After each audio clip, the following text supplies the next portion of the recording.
Hello, everyone. It's Natty B. Oh, what can I say? We're 8 months into this horrible pandemic, and I don't know about you, but I'm getting a little discouraged, a little depressed. Been having a bit of a rough time lately, as I'm sure all of you have.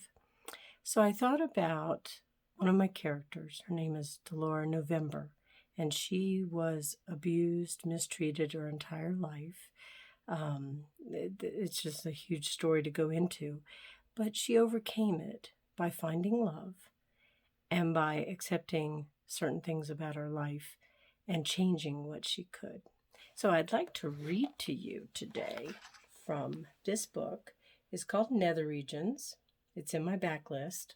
I currently don't have anything new, but this book really addresses the issue of coming out the other side when it looks pretty hopeless. Delora stood before the small wooden house. The last gasp of spring flowers stood guard on either side of the door, their feet hidden in window boxes. Delora felt a stirring within her, a funny anticipation or fear. Soft light spilling from the huge front windows made her believe Sophie was home, even though the stillness of the night made this faith waver. A low drone of grasshopper song reached a crescendo as she moved toward the porch. The sound of her footsteps onto the bottom step ratcheted off into the night like a harsh moan, and she paused, a deer in car headlights. There were no sounds from inside, so she stepped carefully onto the weathered floorboards of the porch. The door opened just as her weight shifted from step to porch, and gentle candlelight leapt upon her. Sophie waited for her, framed in the doorway, a calm silhouette. Their eyes met, and Delora passed from the disturbing night into the quiet sanctuary of Sophie's home. Inside, Sophie motioned Delora onto one of the easy chairs and disappeared into the back. Delora looked at the chair and realized it was the most inviting thing in the world. Carefully, with just a hint of wonder about why she was here, she settled herself into the chair, angling her head back. She reluctantly replayed a scene in her mind that she had seen earlier.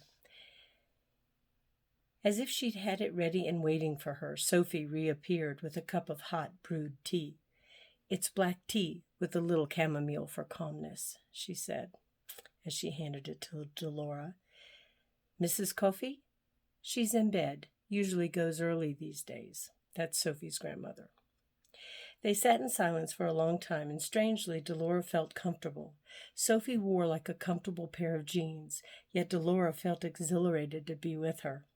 There was an odd electric hum, and if she thought about it too long, she realized there was some criticism to it.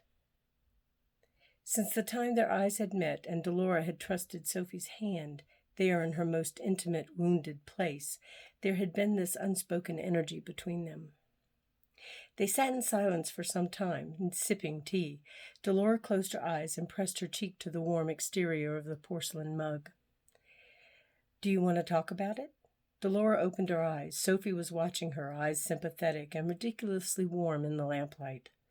She shook her head, letting Sophie know it was not something she wanted to deal with tonight. Instead, she began talking about her childhood, about the death of her parents, the aftermath of that storm.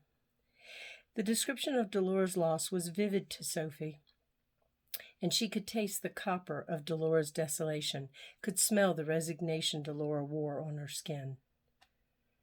"Hold me," Delora said suddenly, and so quietly that Sophie was afraid she hadn't heard correctly. Sophie placed her cup carefully on the end table and sat back. "Come, sit on my lap," she invited, her eyes unreadable. Delora rose with slow uncertainty, and Sophie wondered why this movement should seem so natural, so inevitable. Delora fell into Sophie's arms, a feather wafting into the guff, the hall of souls. Sophie's arms found a home in Delora's slim curves, and they remained there, silent, breaths catching as they tried to stifle an inner excitement that contact wrought. Grasshoppers sang mournful ballads outside the walls, while the bayou water beat a bass note against the shore. Dolores drifted off, and Sophie studied her beautiful sleeping face for some time. Her fingers lay softly curled against Dolores' cheek, and she tenderly pressed her lips to the warmth of the sleeping woman's forehead. It was then she noticed the subtle darkening of the left little finger. Carefully she worked it loose into the light. Dolores muttered in pain, but did not awaken. The finger was broken and needed tending. Loath to waken Dolores, however, Sophie decided it could wait. A different comfort seemed more necessary at the moment. Resting her head against Dolores' crown, she closed her eyes, basking in the essence of the woman she knew she would love. Love does a lot. So I just wanted to connect with you and let you know I'm thinking about all of you and about the upcoming election. I hope you will vote your heart, vote to make America great again, and to ease some of the stress and discouragement we've all been living under for quite some time. This too shall pass. That's what my mother always told me. This too shall pass, and to trust and to love. Wishing you all the best. Happy Halloween. Bye-bye, everybody.